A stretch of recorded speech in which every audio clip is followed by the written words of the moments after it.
Oklahoma City Thunder, one game away from an NBA championship. We call that the first in franchise history, right, Keefe? Oh, yeah. We don't give them the Sonics championships in their franchise history. No, I don't think so. You don't wear the sweet Skyline jerseys. You don't get any credit for that. You're in Oklahoma City now. It's different. I mean, I know Celtics fans do this all the time with the Lakers. They're like, oh, well, some of their championships were in Minneapolis. Yeah, at least they kept the same name. Still the Lakers. This is very different. Yeah. But they're one win away from their first championship. Jalen Williams went nuts last night, 40 points. Tyrese Halliburton on the other side, dinged up, not himself. People wondering why Carlisle even stuck with him as long as he did before sitting him at the end of the game. So, no, it feels like OKC, and this has been a more back-and-forth series than I expected, but it feels like they're about to get crowned. Yeah, I think so. I mean, if Halliburton can bounce back from that, like, it seems like the Pacers are a hard team to write off. Like, could they force the Game 7? Maybe they could. Like, they're a tough team. I followed Nick's advice last night. I was ready to turn it off and take a snooze, and then I'm like, I should stick with this. I mean, I'm going back and forth to the Sox. Got it to about 4. Yeah, I'm like, you can't turn it off with that team, in fairness. And what is it, Thursday? Next game is, right? Probably. It's not tonight. Obviously, it's not this tomorrow. week. They're like, wait till the weekend. But I mean, when you're talking about a guy who's a little bit banged up, like every day, every minute counts. So like maybe he'll be a little bit better off. I think Oklahoma City is still favored. They were favored last time for like 8.5. I think it's only 4.5 for the game Thursday.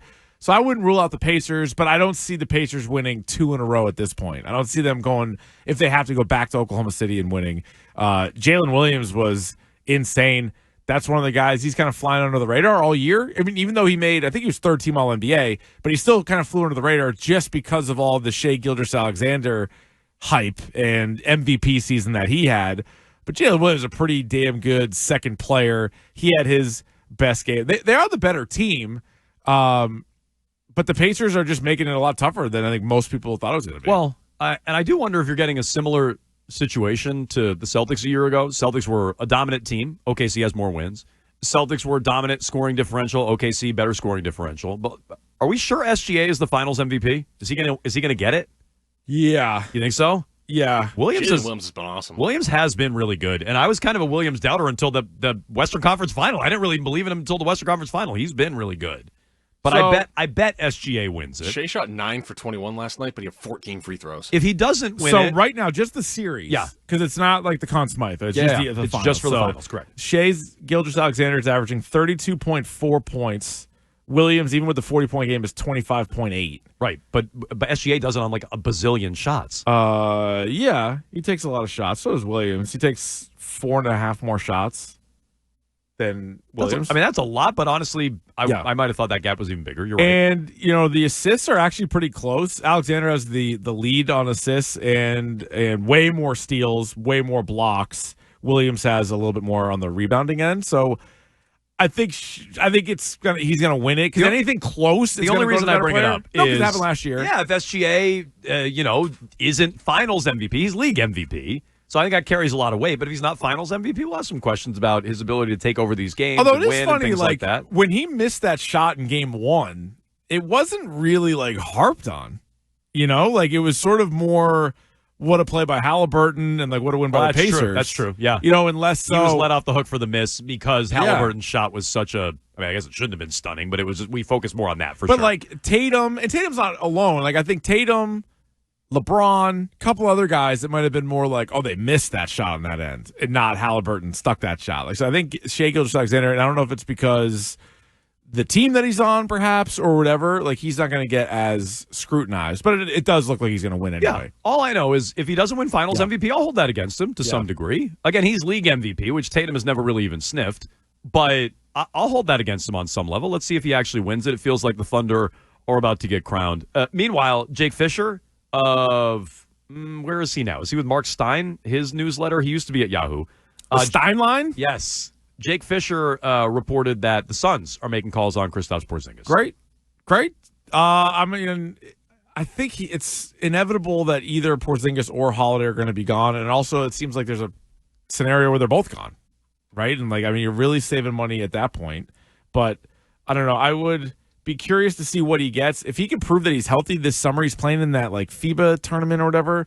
So if he shows that he's not still dealing with that ailment and he's sick all the time and tired all the time or whatever, then maybe you'll be able to get something for him. Plus, a team can take a shot on him and say, if it doesn't work, it's an expiring deal. Right. So it's not like you're committed $100 million to him. Do you think the Bane contract... You merely adopted the dark.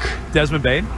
I was born in it. Yeah, he went for a ton. It reminded me of Mikal Bridges because I like Bane a lot. We would actually talk about Bane every once in a while. He'd be like the top performer of the night. Yep. He was at one point the most underrated player in the league. Now, maybe he's properly rated, but then he gets traded for that. And you're like, holy smokes. So maybe Holiday and Porzingis do have a little bit more Do you value. hold out hope that you can get more value for guys like that? Or where I would go with it, that would be the reason to trade Derek White.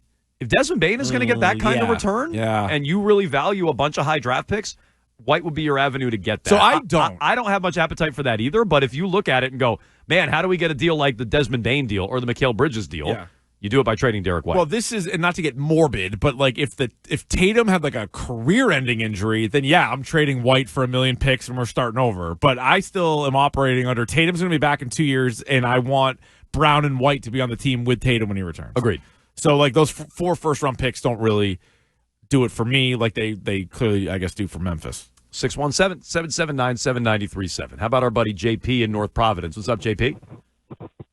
Jones, Keefe, quick trade thought before my Devers question. Jones, you forgot the most impactful trade since Babe Ruth.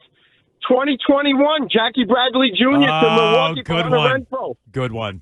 I heard you almost retired from broadcasting. They had to go back and get him to keep you in the to keep you in the booth, Jones. I know. I did kind of miss him once he was gone. I didn't realize how good I had it until he left, and then I said, you know what? Kind of missed the guy. You have a Devers point as well, JP? Yeah, if I'm Bregman, deep down inside, aren't I PO'd that my protection, the one guy that teams have to pitch around me to get to, or vice versa, he's got no protection. If I'm playing the Red Sox the rest of the year, Bregman's not seeing anything he can hit. So if I'm him, I am not happy. He may not admit it, but I'm not happy. Yeah, he's got $40 million to be happy, but I get that. Does Bregman look at it and go, man, I lost some lineup protection? Probably. Yeah, but does he also look at in front of him anyway? Well, that's true. I know it helps the lineup overall, and hopefully he's on base and pitch you differently. But I'm just saying, like, it's not like you got ducks on the pond if they're walking him. Yeah, I guess. So right, maybe it's not necessarily his lineup protection, but more help in the lineup. And fine, maybe Bregman does look at it like that. But I bet, and I don't know, just be a wager. I bet he's happy that Devers is gone, and I bet whatever help he brings to the offense and RBI opportunities he would give to Bregman when Bregman comes back. I think Bregman would take the trade-off of subtracting him from the clubhouse because he's been a problem in the clubhouse. But again, that's just a guess. I don't know that. I don't think any of the guys that are new to the team this year are really going to lose any sleep over it because they're probably surprised. They probably got here and they're like, wait a minute, what? Like, everybody moves positions nowadays. Everybody does what's best for the team, and they don't have like a years-long connection with the guy.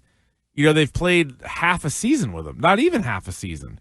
So they're probably like, all right. Like, I know, like, they probably all recognize, he's a good hitter, but I think they're ready to move on. It'll be somebody else's chance, and they'll go from there.